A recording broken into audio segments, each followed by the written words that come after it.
어떻게 오셨어요? 혹시 임신과 뭐 이런 것 때문에 제가 나타난지 잘 모르겠지만, 예, 여기는 나는 의사다의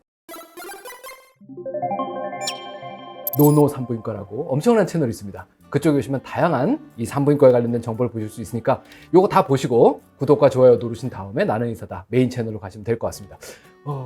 오늘은 임신과 치과 치료 뭐 이런 얘기들을 좀 드려보려고 그래요. 옛날부터 그런 말이 있었습니다. 너를 낳다가 이빨이 2개나 빠졌다. 애한테 덮어 씌우시면 안 됩니다. 대부분의 경우 애는 내 치아가 망가지는데 큰 나쁜 짓을 한 적이 별로 없습니다. 입덧이라는 게 생기죠.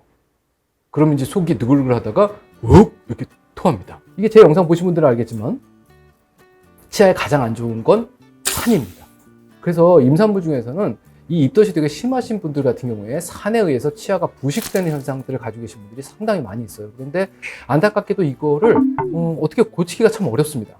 그래서 우리가 할 수 있는 건 산이 넘어오는 걸 못 막으면 넘어온 산을 어떻게 하든 중화시키거나 아니면 이가 딱딱해서 넘어온 산에 대해서 녹아 나오는 치아 부분을 보충하는 일들이 필요한 거죠.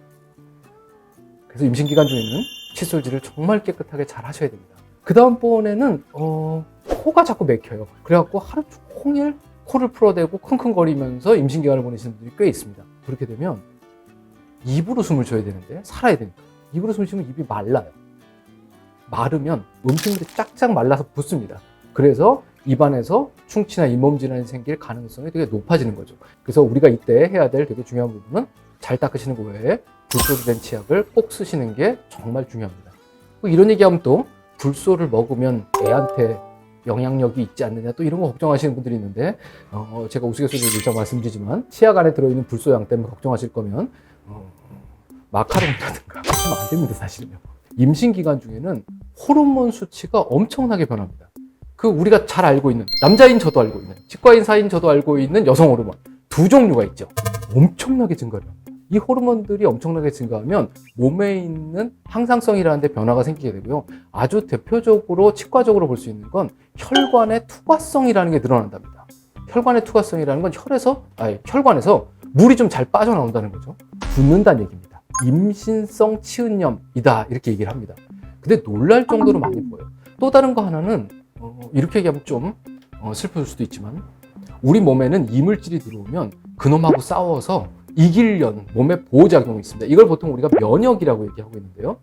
엄밀하게 얘기하면 아기는 이물질입니다. 내 게 아니에요.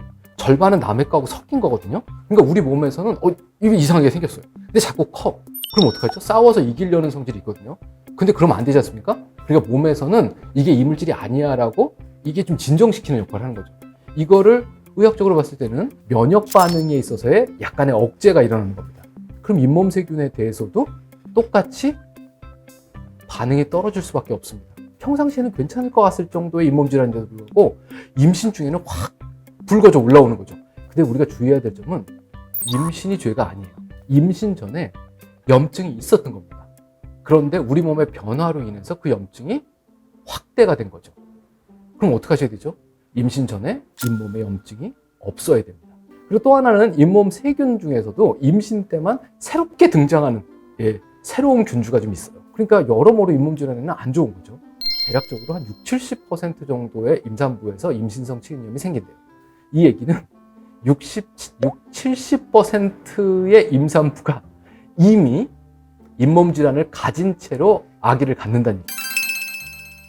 그러면 언제 도대체 잇몸 치료를 받아야 될 것이냐? 결혼할 때 아니면 아기를 가져볼까라고 생각하는 그 마음이 들었을 때부터 잇몸 치료를 해서 잇몸이 건강해져야지만 건강한 아기가 만들어질 수 있다는 겁니다. 임신하신 후에 가면 많이 늦습니다. Adverse Pregnancy Outcome이라고 해서 임신성 부작용 뭐 이런 거예요. 그 대표적인 것들이 뭐가 있냐면 조산입니다. 두 번째는 저체중아, 당뇨병. 그 다음에 옛날에 임신 중독증이라고 얘기했던 요즘은 이제 전자간증 이렇게 얘기하는데 이런 부분들이 모두 다 잇몸 질환과 연관성이 있다라고. 보통 치과 홈페이지에 가보면 웨딩 패키지 뭐 이런 거 있지 않습니까? 그 웨딩 패키지가 가서 미백하시고 라미네이트 하시고 이런 얘기가 아니고요. 결혼을 한다는 건 혹시라도 애를 가질 가능성이 있다. 그런 얘기죠. 그러니까 건강한 몸을 미리 만들어야 된다. 해서 나온 게 사실은 원래 오리지널 웨딩 패키지입니다. 그 다음에 또 임신 관련돼서 물어보신 것 중에 되게 많은 건 임신 중에 치과 치료 받아도 돼요? 됩니다. 블로그를 찾아보시면 임신 중기에는 무슨 치료가 가능하고 전기에는 무슨 치료가 가능하고 후기는 뭐 가능하고 이런 게 분류가 되어 있습니다.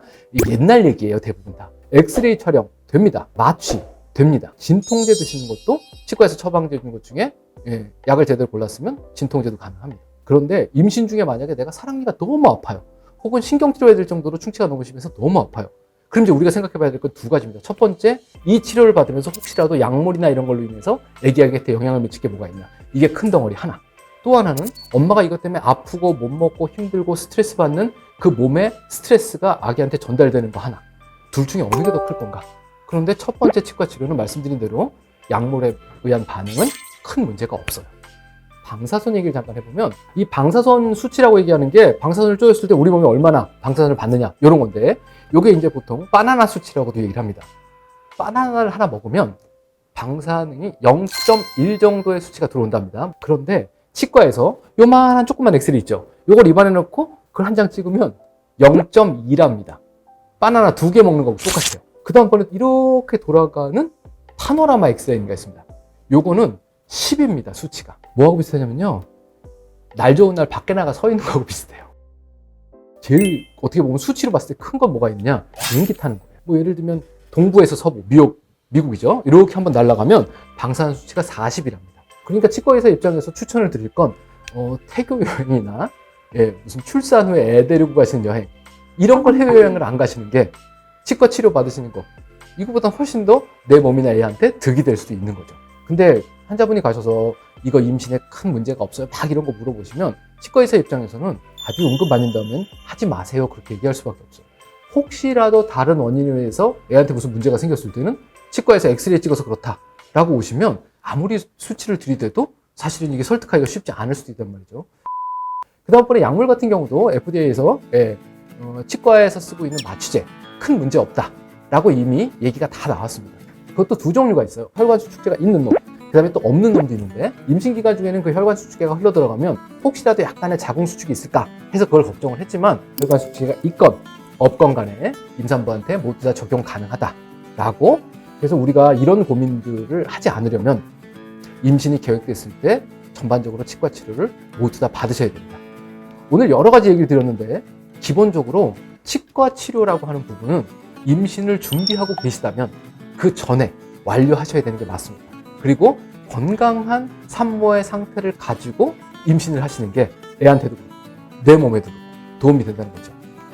혹시라도 결혼 계획이 있으시거나 임신 계획이 있으신 분들은 지금 당장 치과에 연락하시고 가셔서 잇몸 치료 받으시고 그 다음에 칫솔질 꼼꼼하게 하셔서 매일매일 건강한 잇몸으로 맛있는 거 드시고 그래서 건강한 아기를 출산하시도록 준비하시면 좋겠다라는 생각입니다.